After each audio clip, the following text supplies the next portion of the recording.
नमस्कार, एकमत live news मराठीवरती आपले सहर्ष स्वागत आहे। जागतिक आदिवासी दिनानिमित्त 11 ऑगस्टला फुपाटे हॉस्पिटल येथे मोफत आरोग्य व रक्तदान शिबिर।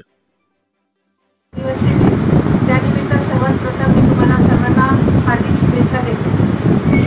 11 ऑगस्टला त्यानिमित्ताने आम्ही मोफत आरोग्य तपासणी शिबिर ठेवलेले आहे व रक्तदान शिबिर पण या निमित्ताने आपल्या फुपाटे हॉस्पिटल इथे ठेवलेलं आहे। फुपाटे हॉस्पिटल व मेडिकेअरच्या संयुक्त विद्यमाने हे आपण इथे आज मोफत आरोग्य तपासणी शिबिर ठेवतो आहे।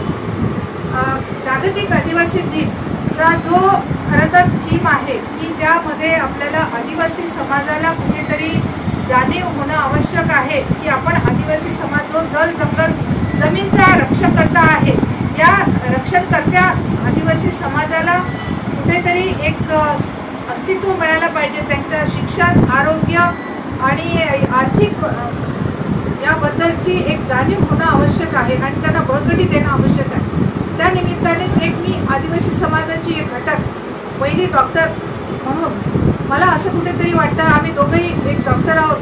पण सर विदर्भाचे सर्जन, पहिले सर्जन आहेत, मी महिला डॉक्टर आहे। या निमित्ताने मला असं वाटतं की आम्ही दरवर्षी ज्याप्रमाणे आरोग्य शिबिर घेतो त्या निमित्तानेच आज आपण इथे आरोग्य शिबिर मेडिकेअर हॉस्पिटलच्या संयुक्त विद्यमाने इथे ठेवलेला आहे। त्याच्यामध्ये सर्व तज्ज्ञ डॉक्टर आहेत, स्त्रीरोग तज्ज्ञ, अस्थिरोग तज्ज्ञ, बालरोग तज्ज्ञ आणि याच्यामध्ये कार्डिओलॉजिस्ट आणि न्यूरोफिजिशियन सुद्धा आपण यामध्ये बोलवलेले आहे।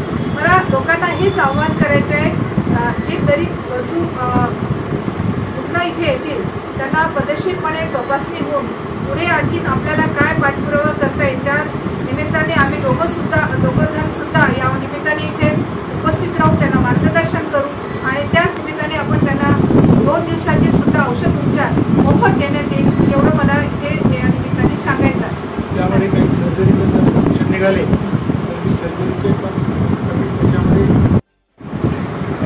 सध्या रिटायर्ड वैद्यकीय अधीक्षक म्हणून रिटायर झालेला आहे आणि पुसदमध्ये जवळजवळ 26 वर्षापासून सेवा करत आहे।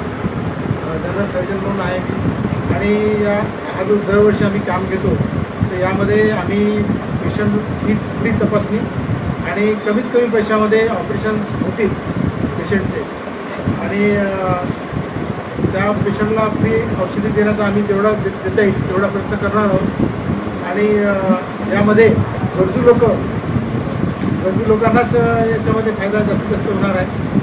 त्या निमित्ताने मी आदिवासी दिनानिमित्त सर्वांना शुभेच्छा देतो आणि यामध्ये पेशंट म्हणून जे येईल व्यक्ती त्यांना काही डॉक्युमेंट वगैरे घेऊन सोबत यावं लागेल का? जुने कागदपत्र असतील चालतील। त्यामध्ये काय काय लागेल? आधार कार्ड, समजा आता जे ऑपरेशन सोनोग्राफी केली असेल, एक्सरे केली असतील, ब्लड टेस्ट केली असतील।